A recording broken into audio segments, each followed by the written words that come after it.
वर्तमान समय में जो युवा पीढ़ी है वो धर्म तो उनका रुझान नहीं है उस धर्म की ओर, वो नहीं समझ पा रहे हैं आजकल धर्म क्या है, अधर्म क्या है, और भक्ति क्या है, वैराग्य क्या है, और ज्ञान क्या है, अज्ञान क्या है। हमारे इस बारे में दो शब्द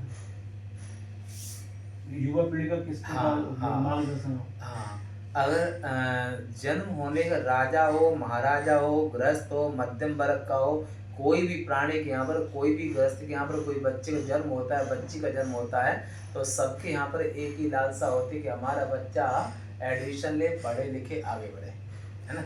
तो ज्ञान का महत्व गृहस्थ में भी है, विरक्त में भी है, हर जगह पर है। अगर कोई इस महत्व को और धर्म को नहीं अगर मानता है तो धर्मेण हीना पशु समाना। धर्म में आप तमाम सारे लोग हैं जो कि अज्ञान की परिधि में जी रहे हैं, तो अज्ञान की तमाम 84 लाख योनियों में 83,99,999 योनियां हैं जो कोई भी धर्म को नहीं मानती हैं। रही एक योनि मनुष्य योनि। मनुष्य योनि में बहुत सारे लोग हैं, करके वो 5 से 6 अरब की आबादी वाले लोग हैं जो वेदों को ही नहीं मानते हैं, वेदों की ज्ञान राशि, वेदों को ही नहीं मानते हैं। तो इसमें कोई ऐसे लोग भी हैं जो कि सूर्य को भी नहीं मानते हैं, चंद्रमा को तो मानते हैं, सूर्य को नहीं मानते हैं।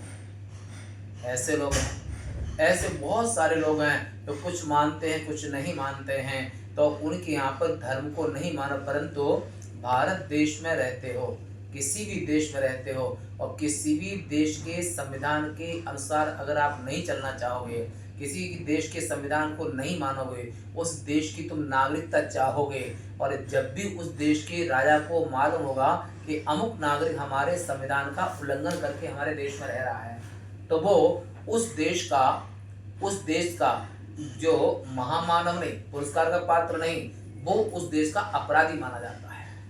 अगर देश में रहते हुए और आप संविधान का पालन नहीं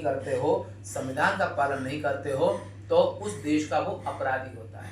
ऐसे ही संपूर्ण ब्रह्मांड की रचना करने के बाद भगवान जगत सृष्टा तस्मात् वा एतस्मात् आकाशा संभूता आकाशात् वायु, और उन्हीं भगवान से ये पांचों भूत बने, और उन्हीं भगवान से वेदादि चारों वेद और इतिहास आदि और चारों वेद उनकी श्वास प्रश्वास रूप में है। तो ऐसे ब्रह्मांड के सब जो ब्रह्मांड में रहते हो, पृथ्वी में रहते हो और पृथ्वी के संविधान को नहीं मानते हो, तो आप जिसने संसार बनाया है, जिसे सृष्टि की है, उस संसार बनाने वाले के अपराधी हो, संसार बनाने वाले के अपराधी हो। और संसार बनाने वाला जो ईश्वर है, वो ईश्वर को तुम देख नहीं सकते हो। जब देख नहीं सकते हो तो ईश्वर तो वो है कि भीषास्मात् वातः भवते भीषोदित सूर्य, जिसके भय से सूर्य उदय होता है, अस्त होता है, और समुद्र अपनी मर्यादा को उल्लंघन नहीं करता है, उसी ईश्वर के द्वारा ही, और वो ईश्वर ही आज संसार में, वो ईश्वर ही संपूर्ण जीवों पर शासन करता है।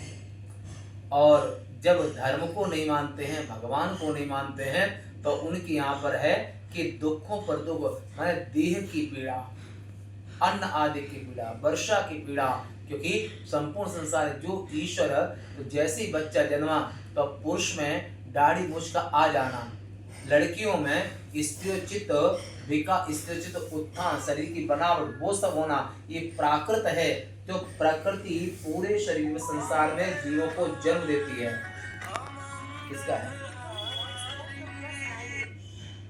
अभी रोक दो।